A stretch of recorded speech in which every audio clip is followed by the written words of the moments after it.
നമസ്കാരം. മലയാളി വാർത്തയിലേക്ക് സ്വാഗതം.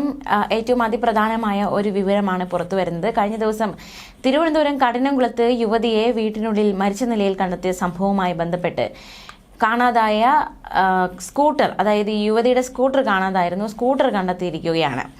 കൊല്ലപ്പെട്ട ആതിരയുടെ സ്കൂട്ടറാണ് കണ്ടെത്തിയിരിക്കുന്നത്. ചിറയൻകീഴ് റെയിൽവേ സ്റ്റേഷനിൽ നിന്നാണ് സ്കൂട്ടർ കണ്ടെത്തിയത്.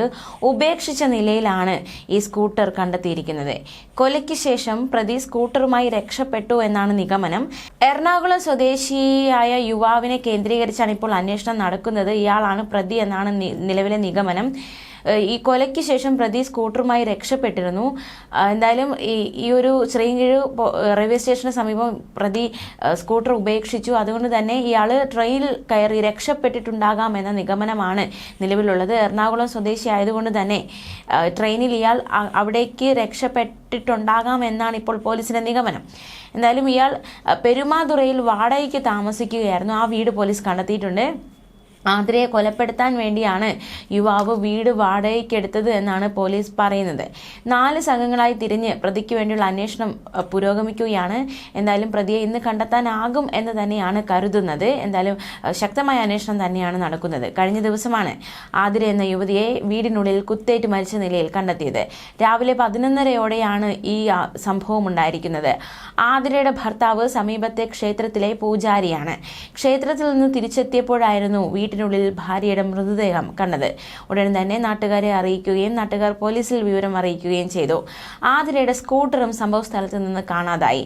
ആതിര ഇൻസ്റ്റഗ്രാം വഴി പരിചയപ്പെട്ട എറണാകുളം സ്വദേശിയായ യുവാവിനെ കേന്ദ്രീകരിച്ചാണ് പോലീസ് കഴിഞ്ഞ ദിവസം അന്വേഷണം നടത്തിയത്. ഇയാളെ കണ്ടെത്താനുള്ള തിരച്ചിൽ ഇപ്പോഴും തുടരുകയാണ്. കഴുത്തിൽ കുത്തേറ്റ് മരിച്ച നിലയിലാണ് ആതിരയെ കണ്ടെത്തിയത്. യുവതിയുടെ ഇൻസ്റ്റഗ്രാം സുഹൃത്ത് 2 ദിവസം മുൻപും ഇവിടെ എത്തിയിരുന്നതായി പോലീസിന് വിവരം കിട്ടിയിട്ടുണ്ട്.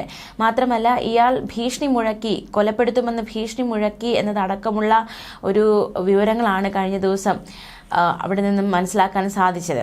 ഇതിന് പിന്നാലെയാണ് ഇയാൾക്കുള്ള തിരച്ചിൽ പോലീസ് തുടങ്ങിയത്.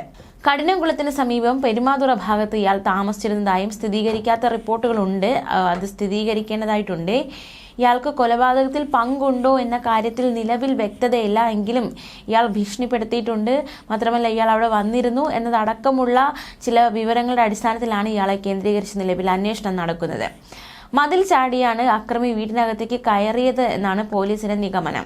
മൃതദേഹം പോസ്റ്റ്മോർട്ടം അടക്കമുള്ള നടപടികൾക്കായി ആശുപത്രിയിലേക്ക് മാറ്റിയിരിക്കുകയാണ്. കഠിനംകുളം പാടിക്കവിളാകം ക്ഷേത്രത്തിലെ പൂജാരി രാജീവിന്റെ ഭാര്യയാണ് കൊല്ലപ്പെട്ട ആതിര. ക്ഷേത്രത്തിന്റെ അടുത്തുള്ള ട്രസ്റ്റിന്റെ വീട്ടിലാണ് ഇവർ താമസിച്ചിരുന്നത്. ചൊവ്വാഴ്ച രാവിലത്തെ പൂജയ്ക്ക് ശേഷം 11:30യോടെ രാജീവ് വീട്ടിലെത്തിയപ്പോഴാണ് കൊലപാതക വിവരം അറിയുന്നത്. കഴുത്തിൽ കത്തി കയറ്റി മുറിച്ച നിലയിലായിരുന്നു മൃതദേഹം.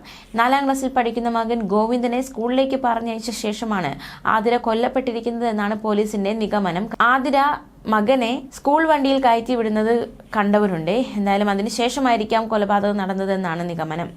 8:45-നും 9 മണിക്കും ഇടയിലാണ് കുട്ടിയുടെ സ്കൂൾ ബസ് വരുന്നത്. എന്തായാലും കഴിഞ്ഞ ദിവസം ഫോറൻസിക് വിദഗ്ധ ഡോഗ് സ്ക്വാഡ് അടക്കമുള്ള പരിശോധന നടത്തിയിരുന്നു. ഇൻക്വസ്റ്റ് നടപടികളൊക്കെ കഴിഞ്ഞ ദിവസം തന്നെ നടത്തിയിരുന്നു. എന്തായാലും എന്താണ് സംഭവിച്ചത്, എന്തുകൊണ്ടാണ് ഇത്തരത്തിലൊരു കൊലപാതകത്തിലേക്ക് നയിക്കപ്പെട്ടത്, ആരാണ് കൊലയാളി എന്നതടക്കമുള്ള കാര്യങ്ങൾ കണ്ടെത്തേണ്ടതായിട്ടുണ്ട്.